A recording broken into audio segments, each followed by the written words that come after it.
नंदगांव एक ऐसा गांव था जो समय से अछूता था। हरे भरे पहाड़ियों के बीच बसा यहां जिंदगी आराम से चलती थी। यहां की हवा में एक अजीब सी शांति थी जो हर किसी के दिल को सुकून देती थी। यहां के लोग सरल थे, उनका जीवन प्रकृति की लय में रचा बसा था। वे अपने खेतों में काम करते, पशुओं की देखभाल करते और शाम को एक साथ बैठकर कहानियां सुनते थे। लेकिन इस शांति के बीच एक परेशान अतीत की याद दिलाता एक खंडहर खड़ा था। पहाड़ी की चोटी पर बना एक वीरान हवेली। यह हवेली गांव के लोगों के लिए एक रहस्य बनी हुई थी। यह गांव के बाहरी इलाके में स्थित था जो एक अजीब सी खामोशी में डूबा हुआ था। हवेली की ओर जाने वाला रास्ता भी अब वीरान हो चुका था। स्थानीय लोग इसकी जर्जर दीवारों के भीतर होने वाली अजीब घटनाओं के किस्से सुनाते थे। वे कहते थे कि रात के समय हवेली से अजीब आवाजें आती थीं, जैसे कोई फुसफुसा रहा हो। हवेली केवल एक इमारत से कहीं बढ़कर थी। ये रहस्यों का खजाना थी। इसकी खामोशी अनकही कहानियों के बोझ से गूंज रही थी। हर कोने में एक नई कहानी छिपी हुई थी। यह हवेली कभी वैभव का प्रतीक हुआ करती थी, समृद्धि का प्रतीक। यहां कभी बड़े बड़े आयोजन होते थे और लोग दूर दूर से यहां आते थे। अब यह एक खोखला खोल था। इसकी कभी जीवंत दीवारें अब ढह रही थीं और लताओं से ढकी हुई थीं। हवेली की दीवारें अब समय के साथ जर्जर हो चुकी थीं। सजे हुए खिड़कियां जो कभी लुभावने नजारे दिखाती थीं, अब बंद थीं, जैसे खाली आंखें शून्य में देख रही हों। हवेली की खिड़कियां अब धूल और जाले से ढकी हुई थीं। लोहे के फाटक जंग लगे और अपने कब्जों पर चरमराते हुए मानो किसी जिज्ञासु आत्मा को चेतावनी दे रहे हों। फाटक अब भी हवेली के रहस्यों की रक्षा कर रहे थे। हवेली एक मूक प्रहरी की तरह खड़ी थी, अपने रहस्यों की रखवाली कर रही थी और गांव पर एक लंबी काली छाया डाल रही थी। ये छाया गांव के लोगों के दिलों में डर पैदा करती थी। हवेली की भयानक प्रतिष्ठा नंदगांव के लोक गीतों का एक हिस्सा थी जो पीढ़ी दर पीढ़ी चली आ रही थी। हर पीढ़ी ने इस हवेली के बारे में नई कहानियां जोड़ी थी। ग्रामीण अमावस्या की रातों में खिड़कियों से निकलने वाली अजीब रोशनी और हवा में गूंजने वाली अशरीरी फुसफुसाहट की बात करते थे। वे कहते थे कि हवेली में कुछ अनजानी शक्तियां थीं। कुछ लोगों ने तो सफेद कपड़े में लिपटी एक औरत की आकृति को भी ऊंचे बगीचों में घूमते हुए देखा था। यह औरत हवेली के रहस्यों का एक हिस्सा थी। डर ने नंदगांव के ताने बाने में अपना रास्ता बना लिया था। हवेली उनके जीवन को डराने वाला एक भूत बन गई थी। यह डर उनके दिलों में गहराई तक बैठ गया था। ग्रामीण हवेली से दूर ही रहते थे। उनका डर एक ठोस दीवार थी। वे हवेली के पास जाने से भी कतराते थे। कभी भव्य रहा रास्ता जो अब मातम और गिरे हुए पत्तों से अटा पड़ा था, वीरान पड़ा था। यह रास्ता अब केवल हवेली के अतीत की याद दिलाता था। हवेली एकांत में खड़ी थी, एक अजीब सी खामोशी में डूबी हुई थी जो उसके अशांत अतीत के बारे में बहुत कुछ कहती थी। ये खामोशी हवेली के रहस्यों को और भी गहरा बना देती थी। ये एक ऐसी जगह थी जहां समय थम गया था, जहां हवा अनकहे शब्दों और अनसुने दुख के बोझ से भरी हुई थी। हवेली की दीवारें अब भी उन कहानियों को अपने भीतर समेटे हुए थीं। राहुल, कविता, आर्यन और नेहा बचपन के दोस्त थे। उनका बंधन अटूट था। वे एक दूसरे के बिना अपनी जिंदगी की कल्पना भी नहीं कर सकते थे। नंदगांव में पले बढ़े, उन्होंने अनगिनत कारनामे किए थे। उनकी हंसी आम के बगीचों में गूंजती थी और उनके रहस्य तारों भरे आसमान के नीचे फुसफुसाए जाते थे। वे अक्सर रात को छत पर बैठकर अपने सपनों और डर के बारे में बातें करते थे। वे अलग थे, फिर भी उनके मतभेदों ने उनके बंधन को और मजबूत किया। उनकी विविधता ने उनकी दोस्ती को और भी रंगीन बना दिया था। यार, हमने उस पुरानी हवेली के बारे में बहुत सुना है। वहां के रहस्यमय किस्से हमें हमेशा से आकर्षित करते रहे हैं। क्या होगा अगर हम सचमुच वहां जाकर देखें? क्या हम उन कहानियों की सच्चाई जान पाएंगे? क्या तुम दोनों सीरियस हो? ये कोई मजाक नहीं है। जानते हो ना, गांव वाले कहते हैं कि वहां भूत हैं, है ना? लेकिन क्या हम इन अफवाहों पर विश्वास कर सकते हैं? लेकिन मुझे लगता है कि हम पता लगा सकते हैं कि वास्तव में क्या हो रहा है। S2, हमें खुद जाकर देखना चाहिए। हाँ राहुल, ये एक अद्भुत अनुभव होगा। मैं हमेशा से देखना चाहती हूँ कि क्या ये कहानियां सच हैं, क्या वहाँ सच में कुछ है। ये कितना बड़ा रोमांच होगा, हम अपने डर का सामना करेंगे। मैं उन चीजों को महसूस कर सकती हूँ जो ज्यादातर लोग नहीं कर सकते। मेरी छठी इंद्री हमें सही दिशा दिखाएगी। अगर वहाँ कुछ है तो हमें पक्का पता चल जाएगा। हम सच्चाई का सामना करेंगे। उन्होंने हवेली के बारे में फुसफुसाहट सुनी थी। डरावनी कहानियों ने उनकी जवानी की उत्सुकता को और बढ़ा दिया था। वे जानना चाहते थे कि क्या ये कहानियां सच हैं। हवेली रहस्य की अपनी आभा के साथ एक चुनौती बन गई जिसका वे विरोध नहीं कर सके। यह उनके लिए एक रोमांचक अवसर था। यह महज एक चुनौती से कहीं बढ़कर था। यह उनके साहस और उनकी दोस्ती की परीक्षा थी। वे जानना चाहते थे कि क्या वे इस परीक्षा में खरे उतरेंगे। चलो एक वादा करते हैं, हम इस रोमांचक यात्रा पर साथ चलेंगे। हम अगली पूर्णिमा की रात को वहां जाएंगे।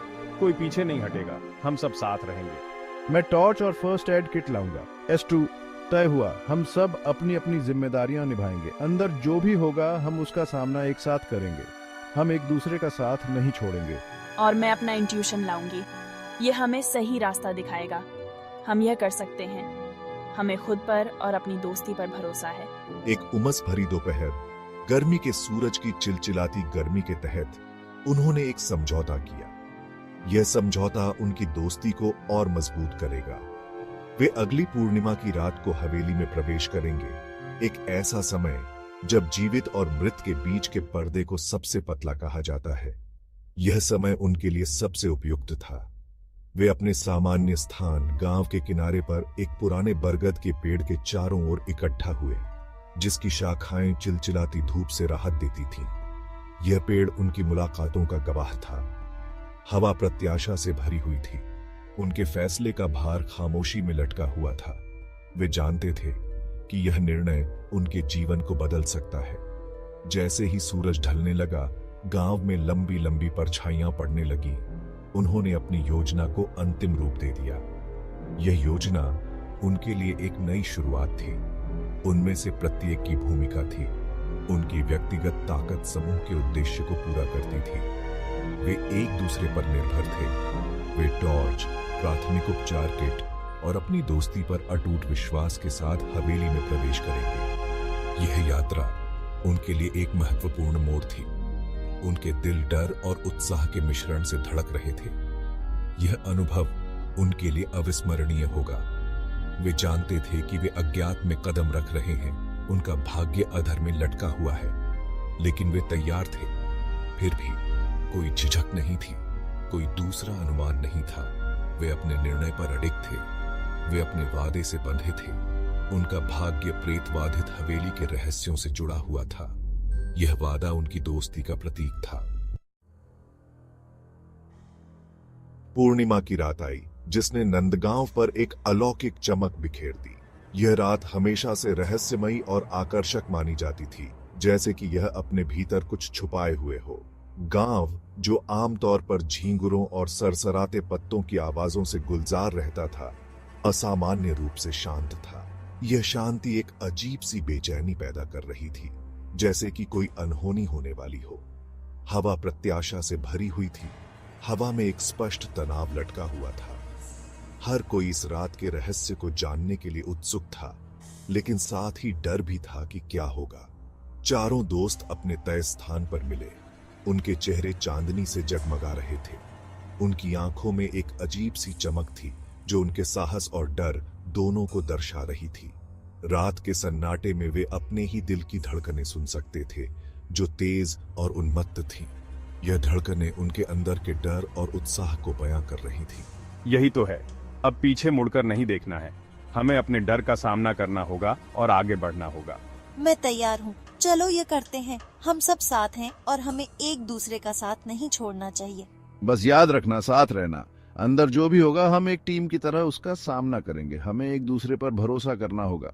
मुझे कुछ महसूस हो रहा है। आज रात कुछ अलग। सावधान रहना। हमें हर कदम सोच समझकर उठाना होगा। वे हवेली की ओर चल पड़े। उनके कदम ओस से सनी घास से दब गए। हवेली की ओर बढ़ते हुए उनके दिलों में डर और उत्सुकता का मिश्रण था। अपने गंतव्य के करीब हर कदम के साथ हवा ठंडी होती गई, जिससे उनकी रीढ़ की हड्डी में कंपकंपी आ गई। हवेली की छाया और भी डरावनी लग रही थी। वे पत्तों की सरसराहट सुन सकते थे। हर सरसराहट एक फुसफुसाती चेतावनी की तरह लग रही थी। यह आवाजें उनके डर को और बढ़ा रही थी। हवेली आगे मंडरा रही थी। चांदनी आसमान के खिलाफ उसका सिलहूट सख्त था, जो पहले से कहीं अधिक खतरनाक लग रहा था। यह हवेली जैसे उन्हें अपनी ओर खींच रही थी। उसकी खिड़कियां उनके दृष्टिकोण को देख रही थीं, उनकी हर हरकत को परख रही थीं। यह खिड़कियां जैसे उनकी आत्मा में झांक रही थीं। जैसे ही वे लोहे के भव्य फाटकों के सामने खड़े हुए, एक ठंडी हवा चली, जिसमें सड़ांध की गंध और भूली हुई यादों का भार था। यह हवा जैसे उन्हें अतीत की ओर खींच रही थी। फाटक खुलकर कराह उठे। उनके जंग लगे कब्जे सालों की खामोशी के बाद विरोध कर रहे थे। यह आवाजें जैसे हवेली की आत्मा की चीखें थीं। रात के सन्नाटे में आवाज गूंज उठी, जिससे उनका डर और बढ़ गया। यह आवाजें जैसे उन्हें चेतावनी दे रही थीं कि आगे बढ़ना खतरनाक हो सकता है। उन्होंने नो रिटर्न के पॉइंट को पार कर लिया था। अब पीछे मुड़कर नहीं देखना था। उन्हें अपने डर का सामना करना था और आगे बढ़ना था। वे अपने मिशन के लिए प्रतिबद्ध थे। उनकी जिज्ञासा उनके डर पर भारी पड़ रही थी। यह जिज्ञासा ही थी जो उन्हें आगे बढ़ा रही थी। हवेली तक जाने वाला रास्ता अंधेरे में डूबा हुआ था। चांदनी पेड़ों की घनी छतरी में प्रवेश करने में विफल हो रही थी। यह अंधेरा जैसे उनके रास्ते में बाधा डाल रहा था। वे आगे बढ़े। उनकी टॉर्च की किरणें अंधेरे से कट रही थीं, पल भर में उन परछाइयों को दूर कर रही थीं जो उनकी दृष्टि के किनारे पर नाच रही थीं। यह परछाइयां जैसे उनके डर को और बढ़ा रही थीं। हर कदम के साथ वे हवेली के दायरे में उसके रहस्यों के दिल में कदम रख रहे थे। यह रहस्य जैसे उन्हें अपनी ओर खींच रहे थे। हवा में नमी और सड़न की गंध खुली हुई थी। खामोशी उनके ही सांस लेने की आवाज और उनके दिलों की उन्मत्त धड़कन से टूट रही थी। यह खामोशी जैसे उनके डर को और बढ़ा रही थी।